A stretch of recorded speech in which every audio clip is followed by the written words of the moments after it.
Good morning. We're live on YouTube on the Falcons Podcast. We're going to be live on Atlanta Falcons on SI on Facebook, and we're going to be live on X at Scout Kennedy. They make you stream to a verified account. That's the only one I have a check mark by. Elon doesn't get all my money. So here we go. Welcome in, y'all. It is the Falcons Podcast. It is Wednesday. It is January 14th. And it feels like it should be later than that. It feels like so much has happened in the last 2 weeks that we've crammed in a year's worth of news around the league in what is one of the, I feel like we say this all the time, but one of the craziest coaching cycles ever. We're up to 9 head coach openings around the NFL. I guess if we'd known there were going to be 9 openings, we should have known sooner that Raheem Morris was toast. We shouldn't have had to wait. Everybody's starting to the Premier League in English football where they fire a guy for losing 4 games in a row. But we're going to get into the latest news. We're going to get into Matt Ryan, who was just announced yesterday. We're going to get into head coach, general manager search, et cetera, et cetera. First off, I'm Scott Kennedy. This guy next to me, that's Nick Kendall. That's I don't know the cat's name. Queso. That's right. I do know the Queso. I do know Queso, so I did know the cat's name. So Queso is here also. And how are you doing, my friend? I'm doing okay. We're feeling better. I was feeling a little under the weather Sunday, Monday, Tuesday morning, but I think we're starting to get a little bit back to normalcy. And I survived a week of solo parenting, a little less than a week. So we're doing okay. And excited to talk some Falcons. I'm be really curious to see how all of this shakes out. I mean, it could have been a few more head coach openings as well, Scott. I mean, I think it sounded like if the Bills had lost to the Jaguars, then potentially you're talking about McDermott being out. And also, obviously, LaFleur was very much on the edge. So could have been 11. If he didn't get fired after that game, he wasn't going to get fired. I think it has more to do with how things went with their discussion with Harbaugh. Yeah.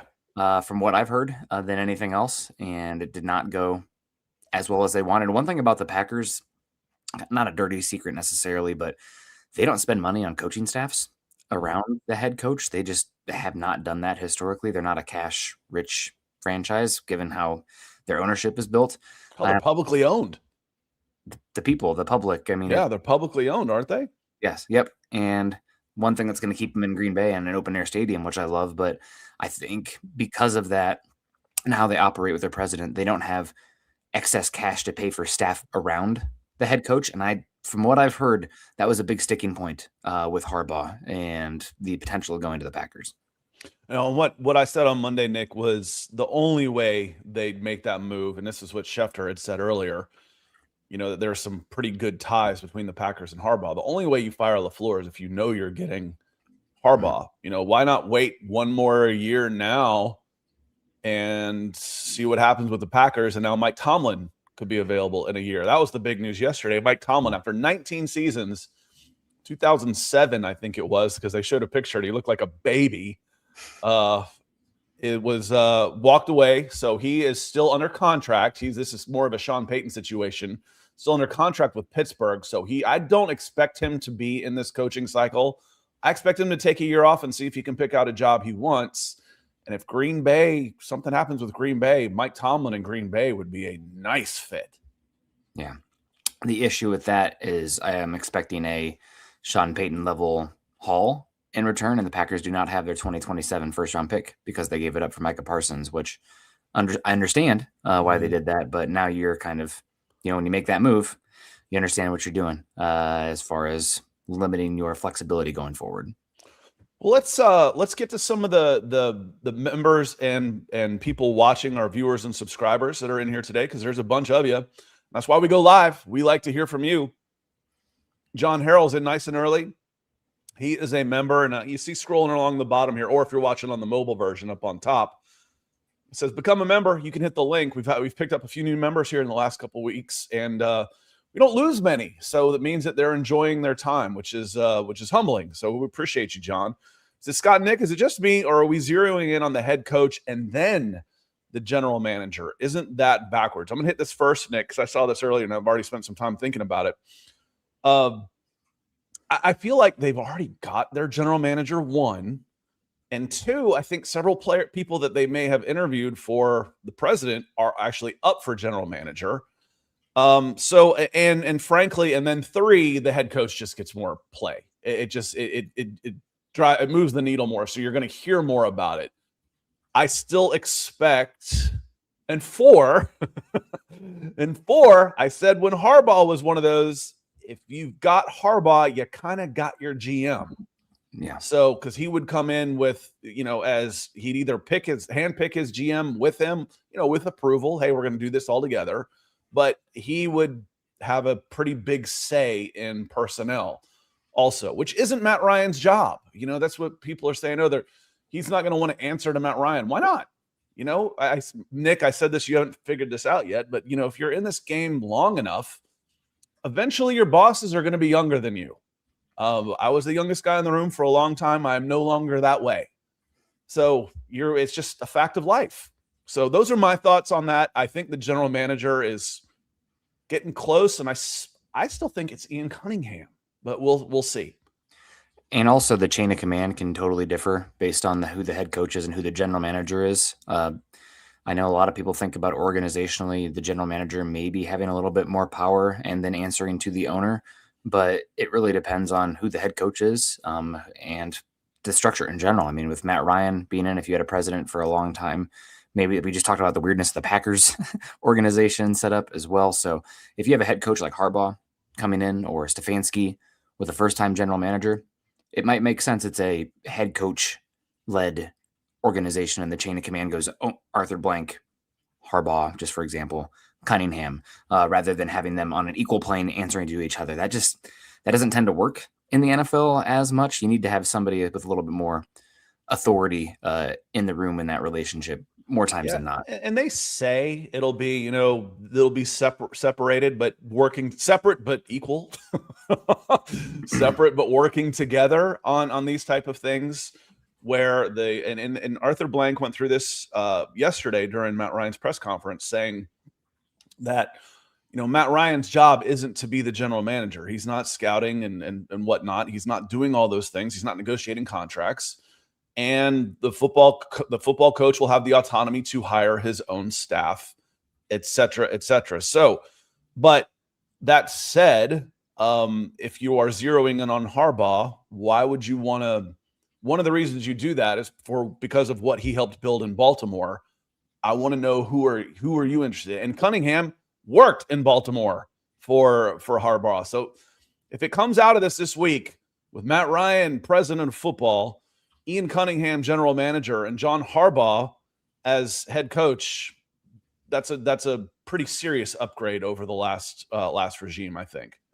Yeah, I mean, Harbaugh had been a dream. I don't know where the chat is at on Stefanski, but he's one that I'd mention a few times as well, just given his experience and the fact that he's bringing a certified system with him as well. And I know that the Browns have not been good, but man, it's just they step on the rake every time from an organizational perspective. I don't know how much I can actually hold that against Stefanski. I mean, you're going to have somebody who's probably not other than Harbaugh, an absolute slam dunk. There's going to be questions around them. And even with Harbaugh, and with the relationship with Lamar, there might be some questions. So we'll see. But Stefanski is another one who, given how it sounds like the Falcons are rolling out the red carpet and ready to pay for the coach and the staff around them, it's a good opportunity. And that matters. I mean, for a lot of coaches just following the Sean Payton search, the ownership and the money they're willing to invest in the infrastructure and coaching staff around them matters arguably more than the roster, because the roster how much of the roster turns over every year, Scott? 20%? 40. I was going to say 40%. 30%? Yeah. It's just, so rosters can change rather quickly. And obviously, if you have a superstar quarterback, on a 50-man, that's only 20 guys, dude. Yeah. On a 50-man roster, it's only 20 guys. So I would say that, and I guess part of that is re-signing one-year guys, would depending on how you count those. But yeah, Austin, good morning. He wants to see some GM candidate interviews soon. I think technically, if I'm not mistaken, and maybe it was just a slip of the tongue by Schefter, because he mentioned Cunningham. He said it, interviewing for the president job. He may have, but that's a general manager position because he's not a GM now for Cunningham. So good to see you, Psalm. Hope you're doing well. Looking forward to the future. Halsey says should have just stuck with Raheem and staff for another season? ? I read that as a statement. to begin with. Now they're competing with a third of the league to fill lots of jobs. Let's get to the title on ESPN calling shadows. Dan Graziano, he went through all 9 openings and predicted John Harbaugh would be the next head coach of the Atlanta Falcons. And I'm going to segue this into Judy Battista updated her head coach opening rankings, franchise rankings, basically, once Pittsburgh became available. And for me, it's either Pittsburgh or Baltimore. I'll listen to either one of you. And if you were to pick either one of those two, I wouldn't argue with you. I'm like, okay, yeah. That's close enough that, I'm going to pick my battles. And she had Baltimore number 1. Okay, she had the Giants number 2 and the Steelers number 3. I mean, I know the Giants have the rings in the past, but hell, the last 25 years, they've won less games than the Falcons. That's most of this guy's lifetime over here. Yeah, they have 2 Super Bowls. I know, and those feel like Florida Marlins World Series wins at this point, where they strike gold in one year, but they're still not a good franchise. The Giants don't feel like a premier franchise right now. They feel like they're not ahead of the Cowboys. They may never be ahead of the Cowboys. Washington has gotten together with new ownership. Philly is clearly number 1 over there right now. The Giants, for me, feel 4th in the East. So, yes, they're competing with a bunch of teams, but the Falcons have a decent opening. I'd probably put the Giants' job still number 2 because how meddlesome and problematic. Oh my gosh, I'm blanking right now. Dallas Cowboys, Jerry Jones is. Oh, in the East. I'm still taking the Steelers and Ravens over the Giants. Oh, no. I'm talking about in the East. Yeah. In the East. And then I don't know if you followed this year with all the Dan Quinn front office ownership weirdness out there, but they were making calls come in from the top of what players were allowed to go in personnel-wise, which interfering with the coaching staff. So I'd probably still put the Giants pretty high. I think the Maras are well thought of. And again, they're an organization that's going to really build around their head coach, given the resources. Also, I think when you look at franchise pillars, Scott, on building blocks, they have a good bit, in my opinion. They have multiple edge rushers. They got a defensive tackle, granted down year for them, but I mean, we've seen the talent there. They have a top 5 under 25-year-old wide receiver in the league. They have a top 5 under 25-year-old left tackle in the league. And Andrew Thomas, I don't know if you caught much of Andrew Thomas this year. He was unbelievable. I know you dog fans in here love him. That was a hell of an offensive tackle class. But yeah, the Giants, I think, would still be up there. And then I'm not sure about the Steelers. The Steelers are a weird one. They're really well thought of. Obviously, they're kind of the Iowa Hawkeyes of the NFL. Not that Iowa's well thought of, but just how long coaches get runways. I mean, they've had 3 coaches in the last 50 years or something. Crazy. They're like quarterbacks at Green Bay. Yeah, it's absolutely insane. So that's a really attractive. But I mean, I think the Falcons are right up there. And it might probably depend head coach by head coach and how the interviews go and just how they vibe with their relationship with Matt Ryan and blank and everything like that. So the Falcons, I wouldn't put them number 1, but they're in the top 4. And I think you can make arguments from 2 through 4 easily. And what's interesting to me with the Steelers 3, you know who she has at 4? Can you guess who she has at 4? If it's not the Falcons, the only other one I was going to say, it depends on what you think. I promise you, it's not going to be who she's got, who you're about to say. Promise you. I was going to say the Titans, just depending on what you think of Cam Ward. Yeah. She's got the Browns. The Browns at number 4. No. I don't know about that. No, the Browns have been a circus since, most of my life.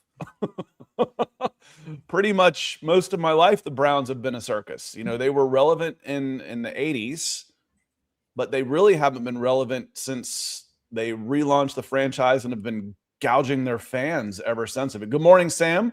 Hope you were doing well. Trini Boy was able to make it this morning. I was able to make the live show. Good to see you. Mr. E is me is also here with us. Denver Luke, good to see you. Says, I'm stressed about this Broncos game. Don't be stressed. The Bills are decimated by injury. The Broncos are good. They're at home. And if Sean Payton isn't the devil himself, he's closely related. So the Broncos are going to win this one pretty handily. I got Broncos, Texans, Rams, Seahawks.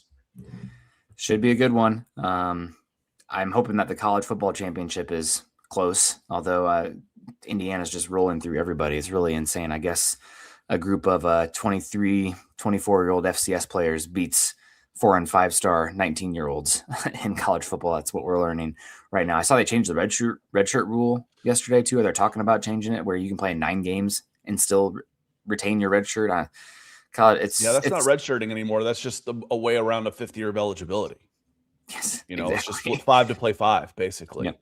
Yep. Let's get this guy a rest against Southeast Baltimore, Wichita Tech this week. We're not going to play you, and most teams have 3 of those on the schedule. AJ says Matt LaFleur was my dream. I still think Harbaugh and his history of stability and winning should be the top choice, but it's him or Kubiak for me. If not those two, I'm hoping McCarthy or Stefanski. There's several good choices, and I think the Atlanta Falcons are in the top 5 here. I don't think the Dolphins are a bad place either. For me, the bottom ones and the Titans from on paper, I look at them and I see, okay, tons of cap space, high draft pick, et cetera, but they've just been so poorly run in the last 5 years that I have to do a deep dive and say, why has this been such a train wreck, a predictable train wreck? You see the moves they make and you're like, what are you even doing? Not hindsight moves. I like the Raheem Morris hire. I was wrong about that. I thought Zach Robinson showed some good things with the 6th most yards in the NFL. Number 6. It's one of the best offenses the Falcons have had in 20 years and moving the ball between the 20s. Fell off in a big way. But there's promise there. You see the thing, and you see the Titans do stuff, and you're like, there's no way it's going to work. What are you even doing? But I think people poo-poo on Stefanski because he's got Cleveland stink on him. Mm-hmm. And I think, he's a 2-time NFL Coach of the Year in Cleveland. That doesn't happen. What does happen, though, is Curtis supporting the Falcons podcast. We love you, Curtis. Says, good morning, Scott, Nick, and Falcons Nation. That's all, y'all. I believe we won't hear anything until after the weekend games. I think we have Kubiak and Ian, just a hunch. If it's Kubiak, I don't think we hear on Kubiak until the Seahawks are eliminated, which could be, this week. I'd pick the Seahawks to win, but it could be this week. I think Kubiak in the predictions, Dan Graziano has Kubiak going to the Cardinals. Now, the rest of the NFL may look at Atlanta the way I look at the Cardinals, which is irrelevant.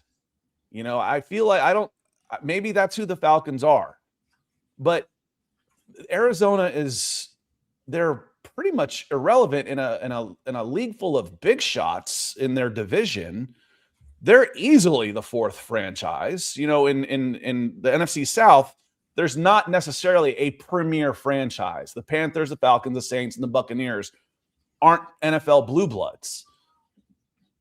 The Cardinals are irrelevant to me. I'm rooting. We've been talking about Stefanski for how long? Kubiak for how long now? I'm like, I don't want him to go to Arizona where coaches go to die.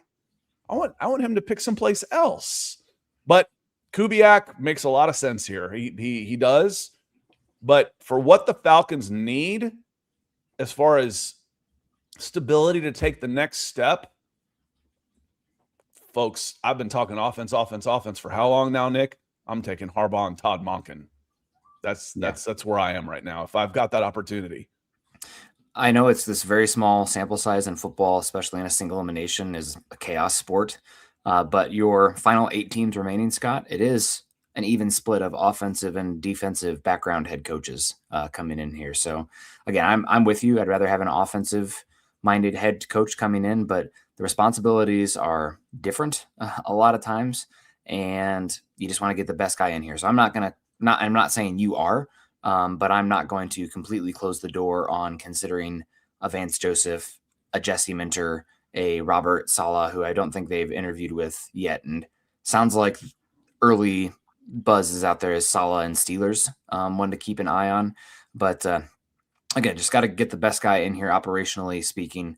And I would not limit the pool in front of you if just ruling out the defensive-minded guys. Leaning offense, but if somebody blows you away and who they're gonna bring in staff-wise and their vision of the program, let's say it's Jesse Minter, for example, I think he's interviewed for every single head coaching vacancy. Scott, he's going to get us opportunity, other than the Steelers who just came open. But I would not completely rule that out. And I'll ask you right now. I know you got Curtis up here as well, but if you did go a defensive guy, who gives you the warm fuzzies right now out of any of them? I mean, Harbaugh is the defensive guy, right? He's special teams. Special teams, that's defense. Yeah. If I go defensive guy, I would probably want to go Robert Saleh. Yeah. God, what they've done with the injuries is insane. Yeah, and I'd want to go that direction if I could go defense, knowing that where he's also coming from, he can get Mike McDaniel as his offensive coordinator. He could grab, somebody. Maybe that ends up keeping Jeff Ulbrich. Maybe they don't want to work together. I don't know. But I'm not so worried about the defense and the young stars, the young ascending stars on defense. Brandon Dorlus, James Pierce, Jalen Walker, Watts, those guys that, that's a nice core to build from on defense. And then does he maybe get Mike now with 9 openings? Does Mike McDaniel get a job? Have a reclamation project with Mike McDaniel coming in as the he's good with lefty quarterbacks. Come in and be the offensive coordinator for a bit. If I went defense, that's probably where I would go. Or Jesse Minter's probably off the table. Jesse Minter is, there's a lot of talk with him in Ravens. There's a lot of talk with him in Steelers. So that might be the one there. Yeah. And thank you so much, Curtis. Good morning. Won't hear anything until after the weekend games. Kubiak and Ian. Yeah, thank you so much. Appreciate you, Curtis. Hope you're doing well. Happy belated birthday, too. I think it was your birthday maybe last week. So I hope you're doing well with another year around the sun. Appreciate you. And we'll see what happens here. We got second and short Falcons report coming in here. Says, hey, Scott and Nick, more likely Harbaugh is current Pete Carroll or Kubiak is new Sean McVay. I mean, hopefully not current Pete Carroll. I think I don't think it's as likely Harbaugh is current Pete Carroll, given the horrific nepotism and incompetency in the Raiders, and McVay is incredible. So I think you're probably, it's probably more likely Kubiak is Sean McVay, just because I believe in Harbaugh so much. But this is like two extremes here. Yeah, it's very unlikely for both of them, I think. I mean, Pete Carroll's also like he's at least 10 years older. Yeah. No, I want to think like 77 was the number that hit, but he might not be that old. 74. Yeah. I mean, he's a dozen, at least 10 years. I thought John was 62. He's finally old enough. And the Raiders are a disaster. They're last. Everybody, we can all agree of the openings. The one that's last for me is the Raiders, just because they are a disaster of an organization. And that's what happens. People talk about, Arthur Blank and he's this, and this. I'm like, guys, Arthur Blank's a good owner. He's not a great owner, as far as the winning goes, which is all that matters, but he's not a disaster the way we've seen some of these other losing franchises are. So that's where I see this. And Kubiak is the next Sean McVay. That's unlikely also. And that's nothing against Kubiak. It's hard to be the next Sean McVay. What was he, 32 when he was hired? And won instantly. Carroll's, Michael, good to see you, Michael. Island Mike says Carroll's washed. He's even if I don't know that he is or not, because the Raiders. But no, I wouldn't go with him again. And John Harbaugh, I don't think is washed at all. I think if Harbaugh was the Falcons coach this last year, if we switched the Ravens staff with the Falcons staff, what would you say? Let me put this to you, because you weren't on here. I asked that we talked about it on Monday. If John Harbaugh is the coach of the Atlanta Falcons in 2025, and he has Todd Monken as his offensive coordinator. What is the Atlanta Falcons record in 2025?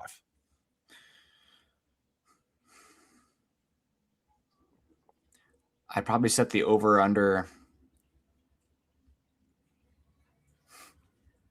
I'd set the over-under at 9.5 just because the question's still at quarterback. I want to lean a little bit more towards 10, but just with how much uncertainty there is at quarterback, I have a hard time going too much harder. Also, it's hard to imagine the division being as poor as it was this season. No, in 2025, not next year. I'm talking just this last year. If you've got competency in all the main areas and you're, these games where you went 8-9, what's your record? You probably squeeze out. I think you probably get to 10.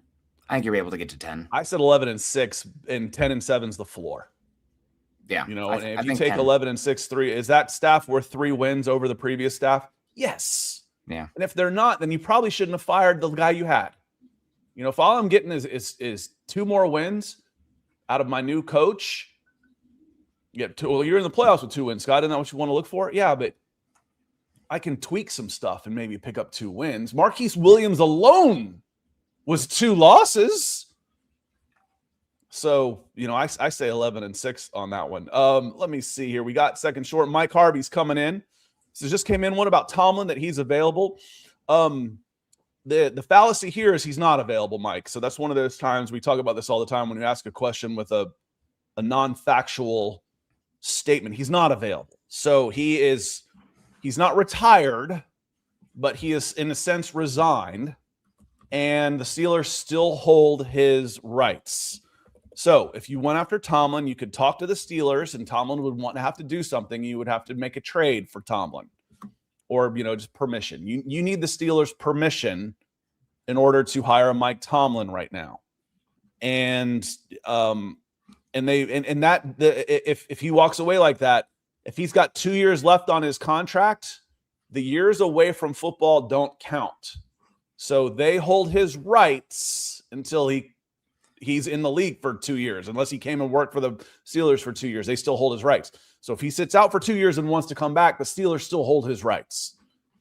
So my guess is he sits out for a year and starts cherry picking jobs next year. He ain't going to go to Arizona.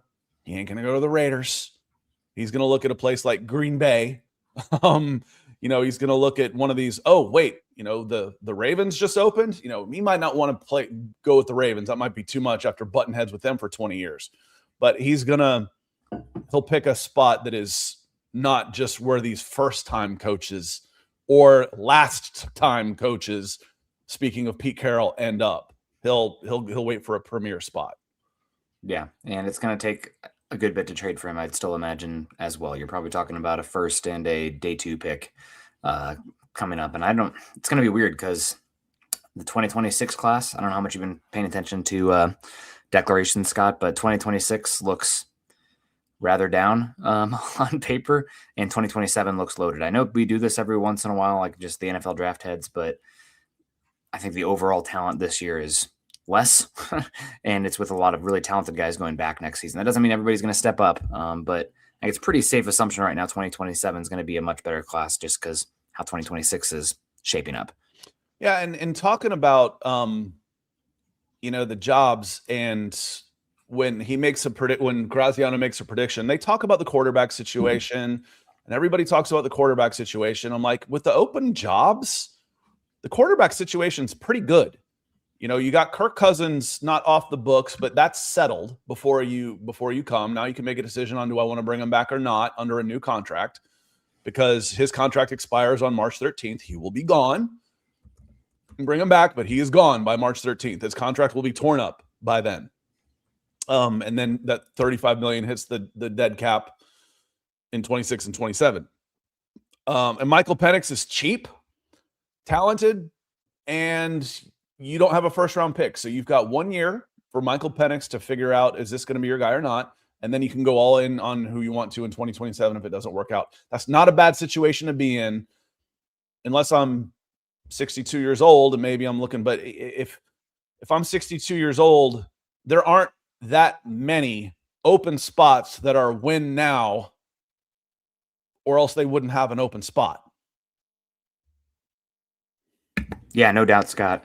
Sorry, I was paying attention to the baby monitor here. I'm on dad duty still, even with the wife being back, giving her a break because she's trying to get back in the January, swing of things. So we're doing okay. But yeah, we'll see what happens. Sorry, I was definitely distracted there for a second, seeing if I needed to hop out. Yeah, it's a lot of good coaches. Scott, I don't know if you saw this also. I did want to bring this up, just talking about the draft picks. I don't want to completely derail you here, but I really respect the work that DVOA and FTN does, Aaron Schatz, and he's a contractor, I guess, for ESPN, because he had an article for ESPN, and he ranked the rookie classes this season.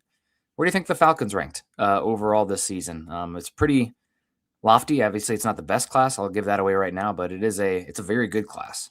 Usually it's going to be a quarterback. Who's rookie of the year for the quarterback? Shuck did really well. So is the Saints. Saints are number one. There. Saints are number one. Saints should be up there because they got really good out of their quarterback. But I would think the Falcons are top 3. They're 6, which maybe is a little low, but it's still, a good indicator, I think, overall. And he says the headline for Atlanta's class was a trade up to able to select both Jalen Walker and Pierce at edge in round 1. Pierce had 10.5 sacks and 30 pressures. Walker had 5.5 sacks or 23 pressures. However, the most important Falcons rookie turned out to be third-round safety Xavier Watts, who had 5 interceptions and 55 tackles. Watts finished 4th among rookies in total points, as the leading safety is a very good season for rookies at the position. 4th-round safety Billy Bowen Jr. was another impactful rookie with 1 interceptions and 1.5 sacks in 6 games before an Achilles injury. Atlanta's rookie class was top-heavy rather than exceptionally deep, as no other rookies had much impact. Small class. That's going to happen. We only draft 4 guys. I was going to say the only other guy was Jack happens. Nelson. So I think he's probably taken away a little bit from the depth of the class, the fact that he had less picks. But, overall, you and I are both, a little bit recoiled when we talk about a class being as small as the Falcons is, given we talked about it, 30% of your roster turns over every year. But really, really pretty good class. So thanks, Fontenot, on the way out the door. But I wrote that. If this was his going away present, it was a good one. When I talked about I wrote an article on his 5 best moves in his tenure, and it was harder to do than you might think. And because I didn't put in stuff like draft Drake London, okay, because there were the next 2 guys that went at wide receiver were Chris Olave and Garrett Wilson. Those are hits also. If you want a wide receiver, you weren't missing there. Drafting a guy like that. Now, it took some balls to take Bijan Robinson. That was a non-traditional type of move. So I put that in there. I put his number 1 move. His number 1 overall move was that trade. It hopefully solved the pass rusher problem for the next 10 years. And you got a Pro Bowl caliber safety out of it as well. That was worth a 1st and a 2nd round pick. Yeah. Still got work to do on the interior defensive line, but this is should be a fun defense. And I'm going to have to go back and fix every problem in one draft. Brandon Dorlus taking his redshirt year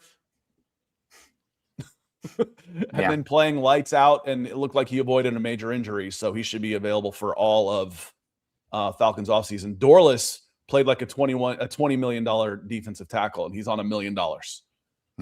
So I put Dorlus, I think maybe even at 3 as either the 2nd or 3rd best move in there, but Dorlus was good in having Jimmy Lake. They draft all these defensive linemen, and then Jimmy Lake runs a 2-man front. It was just, speaking of Arthur Blank saying, what really surprised me was the lack of vision and clarity. You mean like that? We're going to draft 4 defensive tackles and we're going to run a 2-man front when we've got Grady Jarrett and David Onyemata also? That stuff just makes me so mad. What doesn't, though, is Real Talk Gentleman 614. He's also a member coming in. Be like RTG here. Become a member. Definitely should go offensive head coach and a person that can hold himself and the coaching staff accountable. I have been pushing for an offensive, especially if you're going a first-time head coach, I want an offensive guy. No doubt. Harbaugh wasn't available when we had all these discussions before. Harbaugh is the best candidate out there. He's got the best resume, hands down. But then you ask yourself, okay, I know I've said that saying culture fit is a bad word, but why? Okay. Is it because his demands are too outrageous?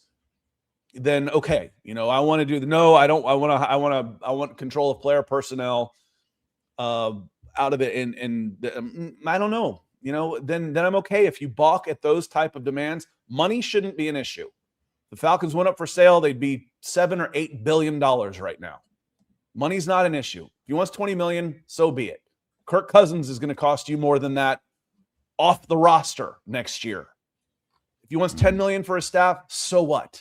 That's less than 10% of the upcoming salary cap combined. So what? Fine. But if he's going to come in and say, I want total control of everything, he's not a long-term option for that. If this is Sean McVay and listen, I want a new challenge. I want to come home. I went to Marist High School and I'm 40. He might not even be 40 yet. I'm 40 years old and, want to spend my next 25 years here, but I want to hire my own general manager. I'm listening. Yeah. But not with Harbaugh on that. But Harbaugh would be my number one choice, and then I'd go to Kubiak after that. I still want the offensive guy. Oh man, chat won't like me for this. I probably still lean Stefanski number 2. I just was really impressed with what he did when he was actually not hamstrung with a quarterback that he didn't want, that didn't fit what he wanted to do in arguably the worst offensive line in football. Scott, I mean, even still, they were still figuring out ways to, move the ball, but just the circus, not only that, I mean, I'm really going to make some people unhappy in the chat probably, but then the Shadur Sanders circus on top of it going on there and the ownership stepping in. I mean, that's get out of there. I would, obviously the interview is going to matter, but I have a hard time putting too much fault on him. No, I'm with you again. Yeah. How many NFL coaches of the year have the Cleveland Browns had in their history? I don't know. My guess is none. And he won it twice. But yeah, the accountability is a big thing, and I guarantee you, Matt Ryan's going to hold people accountable. I promise you that. Yeah. If he's made enough money. If he doesn't like the way things are going, he's like, I'll walk away from this. We're going to do it. We're going to do it the way you hired me to do the job. You're going to let me do the job you hired me to do, or I'm not doing it. Javier coming in. Appreciate you, Javier. Where are you coming in from? He says, morning, what linebackers are available if Caden Ellis leaves? Sorting by free agents, and we'll see if these guys are available. Spot Rack sorts them by what they made last year. Was Kenneth Murray solid for the Cowboys, Nick? Because he's only 27 and he was on. The problem is you can be washed up, right? Deion Jones at 27 years old at linebacker. Yeah. No, he's a dog chasing cars. Some of the run defense issues with Dallas. He's obviously extremely talented, and if you point and go with him, you're rushing the A gap, okay, that's fine. But if you ask him to have to process at all, he takes the cheese constantly. So Bobby Wagner, he's 36. Levante David, he's 36. Demario Davis, he's 37. These are the guys who made the most, not necessarily the best options. When I start doing that, I start looking at age first. I run down, I look at age. Okay, 27 years old, Kenneth Murray. 29, Cole Holcomb, Pittsburgh Steelers. How about and then let's talk about the Ravens. Let's say John Harbaugh comes in. Does he have a guy that he likes that, is familiar with his system that could come in and do something like that? Cole Holcomb is 29. You have your former Alex Singleton. Pick. Quincy Williams, Jets, is 29. Yeah. Quay Walker, Green Bay Packers, is 3.5. He's an unrestricted free agent. He's going to make some money. Devin Lloyd, also going to make some money. Yeah, Devin Lloyd, Jacksonville, he's 27. He's going to make some money. So there will be options. Leo Chanel. There will be options, and you can get premium linebackers for 10 and under, which, isn't that expensive. So if Caden leaves, it won't be a money issue. It'll be, I want to leave issue, which, so be it for him. He played his ass off. He did it with a smile on his face. He played through the third year of his non-guaranteed money, which is most guys don't like to do. And he's got one big contract left in him. And if he wants to go play somewhere else, we will thank him for his good work and wish him luck. But there will be options. Mm-hmm. There will be options out there. Also, the thing about free agency, and I say this every year, Scott, you look at the top 50, 35 of them are going to be re-signed, but you're going to have an additional 20 guys hit the market as cap casualties that you never expected anyway. So like, it's kind of fun to understand like the landscape, but you have to understand that like 48 hours before it's going to look completely different. The Falcons would like to take Ellis off of this list. Yeah, they would. I'll see what happens with him. Obviously, you mentioned the last contract with him. He also has three brothers in the league, but two brothers in the league for teams that have cash that maybe would want to bring him in the Patriots and the Broncos. The Denver Broncos have been talking about linebacker for as long as I've been covering the Denver Broncos, and Caden Ellis in Denver would be freaking good. He played with his brother, and he's also from Salt Lake City. So 8 hours away. His dad played for the Broncos. They have a need at linebacker. We'll see what happens with them on that front. Do they want to pay, because they have two free agents hitting at linebacker? Maybe there'll be a swap. Maybe you pay Justin Strnad, who's been really underrated. Played well this season.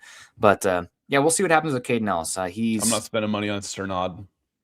He's been so good this year. I know, but I don't trust him. Same. I mean, to me, it's like a lesser version of Kyle Pitts. I'm not giving Kyle Pitts a big multi-year contract. I'm tagging him. And if he doesn't want to play on the tag and will sit out, then we're talking trades. Yeah.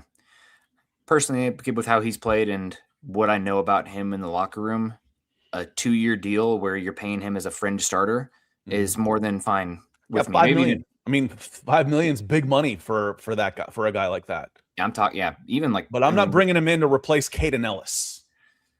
It would just be a reprioritization of money elsewhere. Like if I'm paying more for the wide receiver, and also it depends on what the market is. I mean, right? It's every year it's a game of what's the game where there's not enough chairs left? They play the music and musical they stop. Chairs. What is it? Musical chairs. Musical chairs every year, right? Like, there's only so many players here. Are you going to be one of the ones left without a chair and the music stops? Better that linebacker than other spots. Let me tell you that, but we'll see. So I think Spot Rack says Caden Ellis 3 years, $27 million. That's low to me. There were 20 guys, and there's like 2 or 3 in there that are also edge players. So at least 15 guys at inside linebacker, which means upper half starter. And I believe Caden Ellis, I almost cursed there. I don't care what PFF says. My eyes tell me Caden Ellis is an upper half starter at inside linebacker in this league. It's $10 million. So I think he's more along the range of even, I said in the neighborhood of 3 years, 36 with 25 guaranteed is what and that would put his first year cap hit around 11 million. Yeah. I think that's where he ends up. Mike, thank you for being a member and checking back in with us.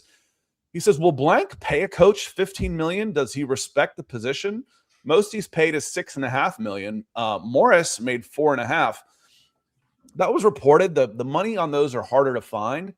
And a couple of things on this. With 9 head coach openings, do you think Raheem Morris is a head coach next year? Probably not. I mean, that'd be his third. The answer is no, Nick. Yeah. No. Third time, defensive oriented, failed 2 times before. He might have a chance 3 years down the line, but I think he's probably going to be a pretty good defensive coordinator somewhere next season for a more stable operation. One of those openings already said no, the Atlanta Falcons. Yeah. So to me, that you got 9 openings and the guy you fired, I'm like, dude, are the Atlanta Falcons a place where coaches go to die?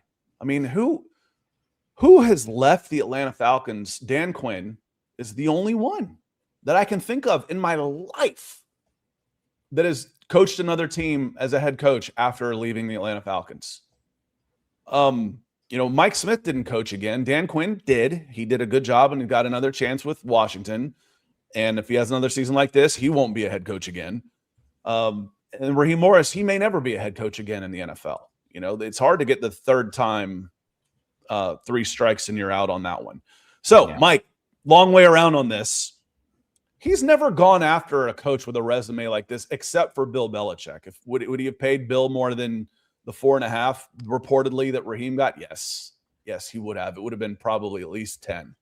Money has not been an issue with Arthur Blank. We have never, ever, ever, ever said that didn't work because of money, unless it was just outrageous. Then that's fine. If Drew Dahlman leaves because he's going to get $15 million, or, Foye, they've been out of money because of the salary cap because they've already spent too much money, but it's not because he won't spend it. The problem has been spending it poorly.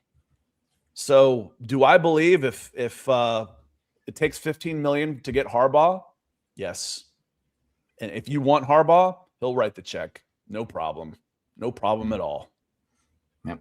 And a good comment from Maurice saying that another guy who's former head coach of the Falcons might be one again is Arthur Smith. Obviously, he's free agent now as well, so we'll see what happens with him. But I think he's. Do you think he'll get another head coaching job? We'll keep an eye on him. I mean, he was about to get fired by Pittsburgh as an offensive coordinator. Was he? I thought he was. I think he was. I thought it was more. If Tomlin had stayed, I think they may have made a change at offensive coordinator. Well, we'll see. I always, I didn't think the quarterback situation was very good for him here, and he's an offensive-minded guy too. So those tend to get a little bit more second chances coming in there. So we'll see. I do have a. And Quinn had a lot of success here. That's one of the reasons. Quinn had a lot of. So did Mike Smith. I mean, Mike Smith just said, "I'm done. I'm tired." Because Mike Smith is the Falcons' all-time winningest coach, and he was the first guy to have sustained winning. He was the first coach to ever have back-to-back winning seasons in Atlanta Falcons history. So that one surprised me. Mike Smith did an excellent job, and I was pissed when they fired him and didn't fire Dimitroff for that unbalanced roster that he built him.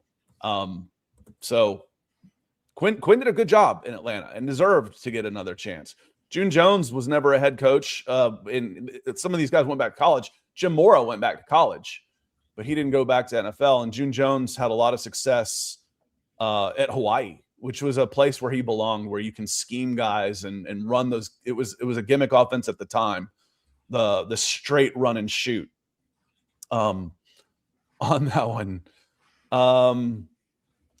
Michael said, I read the Titans were interested in Smith. He did get an interview with the Titans. That's where he had some success with Derrick Henry.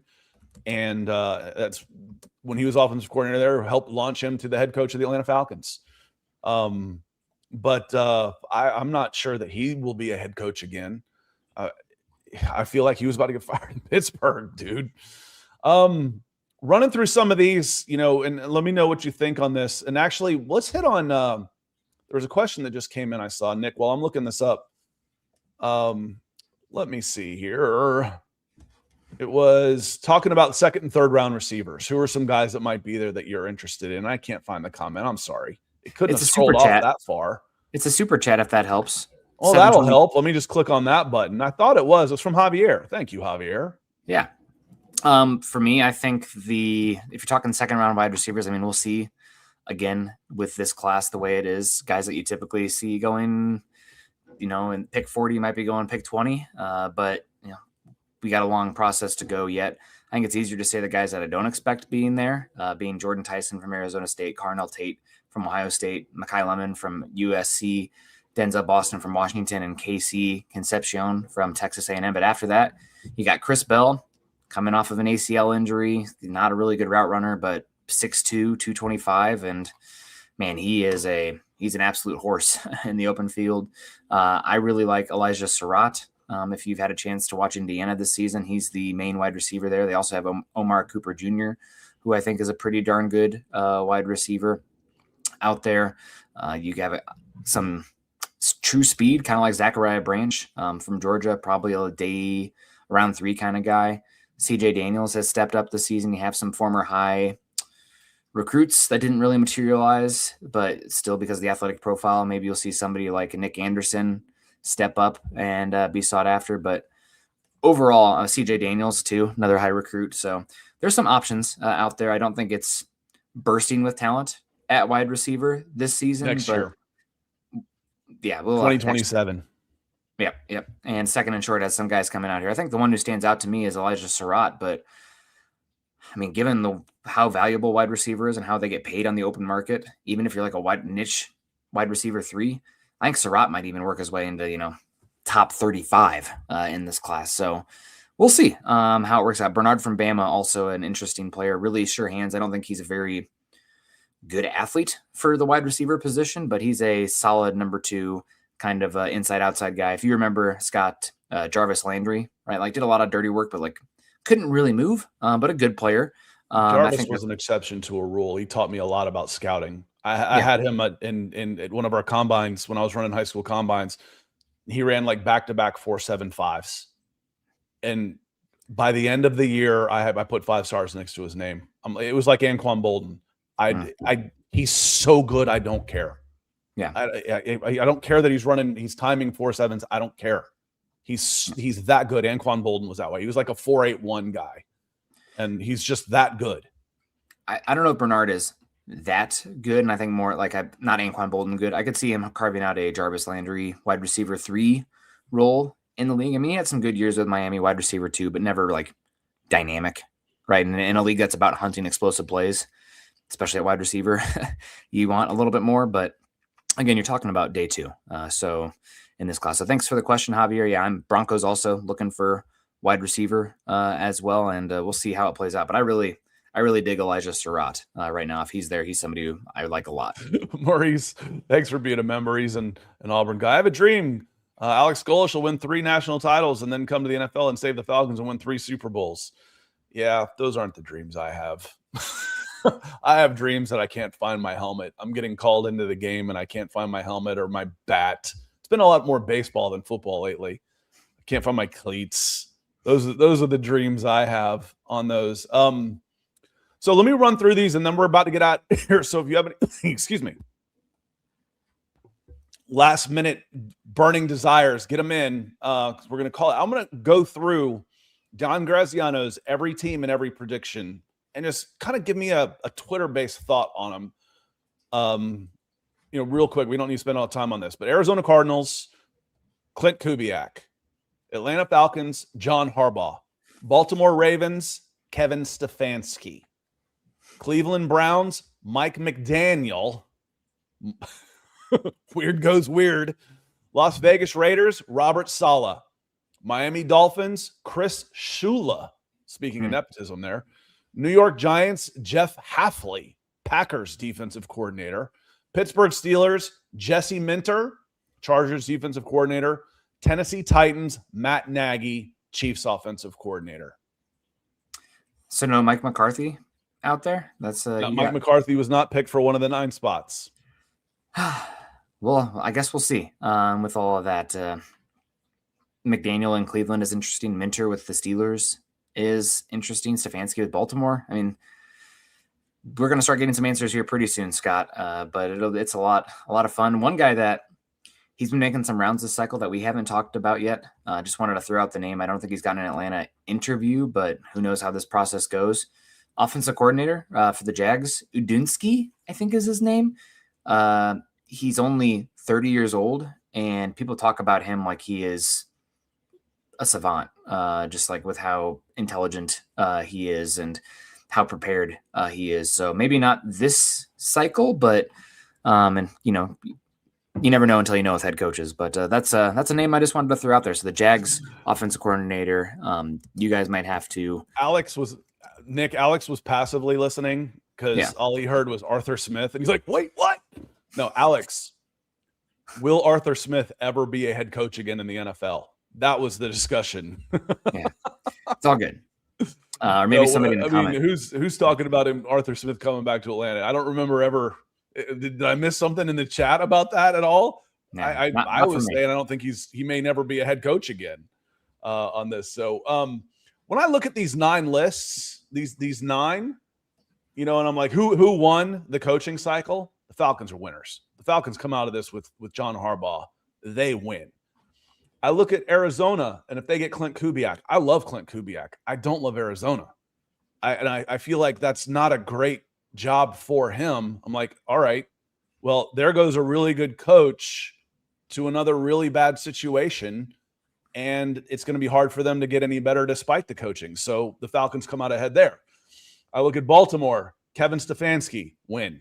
That's a big one. That's a good one for Baltimore, 2-time coach of the year in Baltimore. This could be, for God's sakes, the Bill Belichick move to the Patriots, from the Browns to the Patriots.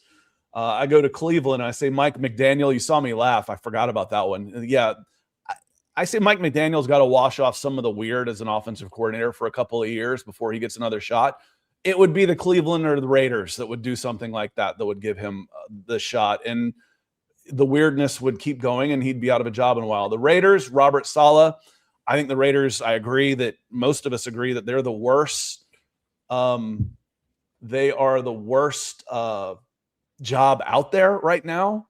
They're just a clown show of an organization and have been for way too long. For as awesome as they were in the 60s, 70s, 80s, it's been 30-something years since they were really relevant. And I just don't think that's a great fit for Salah, so you win that one. Miami Dolphins, Chris Shula, Rams defensive coordinator, maybe. And then Giants, Jeff Hafley, Packers defensive coordinator. He'd be the last guy I'd want out of this cycle. If I could pick all of those guys, he might be the last one I would want to pick right now on that one. So, yeah, Alex, we get you. Hell no to Arthur Smith. This isn't 2023, dude. We agree. We're on the same page here. He said the correct spelling on that. But I would say, who comes out the big winners there? The Ravens, the Steelers. They've got the two best jobs. And the Falcons. Yeah. I still think the Giants is pretty good as well. And we'll know who knows about Dayball. The Giants and the Packers defensive coordinator who just falconed a game away on national television.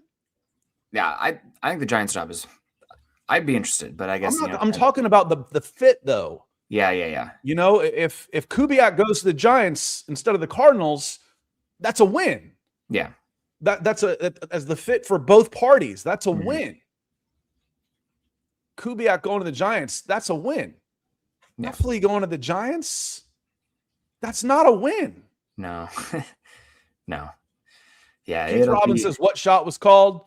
Dan Graziano of ESPN called his shot. He says, John Harbaugh to the Atlanta Falcons. And I thought that was written before the Steelers job opened up. But it wasn't. So he was. Is the Steelers job really that good? You can get 20 years and $100 million minimum. Actually, in this day and age, it'd be 20 years and $200 million guaranteed as a coach. That's what the Steelers job has been. It's one of the best jobs in professional sports. It has been. Like I said, it's the quarterback for the Green Bay Packers. Oh, I'm going to be quarterback for 12 years and win a Super Bowl? Sign me up. So yeah, it's pretty good on that one. It did go directly from Knoll to Cowher to Tomlin, right? Am I incorrect in that? Is there anybody I'm missing? That's three coaches since the 70s. Yeah. And it was that can't be right. I know. I'm saying right? it's the equivalent of being a quarterback for the freaking Packers. It's Tomlin, Cowher, Knoll, and Knoll took over in 1969. That is unbelievable. That is crazy. And I think Tomlin was doomed. On our publisher call yesterday, they were talking about Cousins being in Pittsburgh next year. They've got to take a quarterback. Kenny Pickett wasn't the guy. They tried. Kenny Pickett wasn't any good. I'll never forget the question. Scott, what are your impressions of the quarterbacks after spending 3 days at the Senior Bowl? My first impression was there's not a one of them I want in the first round. Yeah. And they took Kenny Pickett in the first. It just hasn't worked out for them. And that's one of the problems. If you're my age and from Atlanta, the Pittsburgh Steelers, who have they been? They've been the Atlanta Hawks in the 80s. They'd win 50 games every year, and they'd be out in the first or second round. They never advanced to a conference championship. They never advanced, obviously, then to the NBA Finals. They were always good, never good enough to win it all, and never bad enough to get that difference maker superstar to pair with. That other one, Dominique was that guy. That next guy to pair with them to take them over the top. David Robinson was awesome. He goes out, they tank, they get the number one pick, they get Tim Duncan, dynasty. It's the Steelers have been the Atlanta Hawks. Very good, but not good enough for the last decade. We'll see what happens with the Steelers. I mean, crazy you have 3 of 4 head coaches fired in the AFC North, and arguably the last one standing is the worst of the bunch. But that's the NFL. So, Scott, are you going to the Senior Bowl this year? I am. I wasn't I wasn't necessarily going to go because I didn't get as many videos done as I wanted to. But because so many people, the one video I did of the offensive and defensive linemen did well enough that I'm going again. That one video got enough views and drove enough revenue to pay for my whole trip. And this channel has grown a lot over the last 12 months. So I'm going to the Senior Bowl again. Heck yeah. Well, that'll be good. I am Ashley, a little bummed. What are you talking about? Would you go look at your history? What are you, like 25 years old? The Hawks were good in the 80s. I said the 80s. No, Arthur Smith isn't coming back. And the Atlanta Hawks were good in the 1980s. They weren't better than the Celtics in their run. They couldn't get over the Pistons in their run. And then nobody could beat Chicago once they got going. They'd get knocked out by one of those teams. The Atlanta Hawks in the 80s were the only good team in Atlanta. All right, y'all. I'm going to get out of here. Nick's going to get out of here. I want to say thank you to our Super Chat superstars who help keep the lights on, keep this forehead shining bright. Curtis, also a member. Be like Curtis, become a member. Means a lot to us. Second and short, thank you for the great conversation and the support as well. Mike coming in as always. Mike, you rock. Real Talk Gentleman is also a member and a super chatter. Javier coming in a couple of times. Feels like a newer name on the super chat, so thank you so much. Keep those notifications on because if any news breaks before now and Monday when we're scheduled to see you again, we'll go live. That's a promise. Nick, any last words? Always fun to sit here and talk with you guys. Hopefully we can hear some more about this Falcons coaching search soon. And we do have a puzzle piece obviously in place with Matt Ryan and excited to see what this team can be. Obviously a lot of question marks, but the defense is finally hunting as well. You have some fun offensive pieces as well. We'll find about a quarterback, and my one-arm man, Scott, is, keeping the trenches strong. So maybe offensive line talk as well, considering you're getting older and long on the tooth in some of those spots. But I digress. Should be a fun offseason and a lot of optimism. This Falcons team, even though, we're in a period of transition, feels like we have more pieces going forward than we've had the last 3 years in that Desmond Ridder era of football. Yeah, and Nick, I saw you might be able to find it. Hell, you might have sent it to me. It was some, EPA combination offense, defense, one of those, who was the most efficient in this. The Falcons came in 11th, and they were the only team like in the top 14 that didn't make the playoffs. I'm like, this, and again, that comes down to third down and special teams absolutely tanked this, what should have been a promising season. Third downs is not easy to fix. That one's a little harder, but special teams, again, you give me John Harbaugh instead of Marquise Williams, and the Falcons make the playoffs. It's at least 10 wins, and they only needed 9. So there's a lot to like about this team moving forward. There's a lot of good pieces in place. And Arthur Blank realized that things needed to change in order to take the next step, and he cleaned house, and he's changing the way he does things. Thank you, Arthur Blank. He may not get it right, but we know he at least freaking tries. Yeah. Wasn't always like that in Atlanta, y'all. If you're under 30, you probably don't realize that. And you should expect more. He expects more. We get it. On that note, we're going to get out of here. Thanks, y'all, for being here. Thanks to our Super Chat superstars. Become a member. Give it a shot. And we will see y'all Monday. Unless something happens, we'll see you before then. Peace.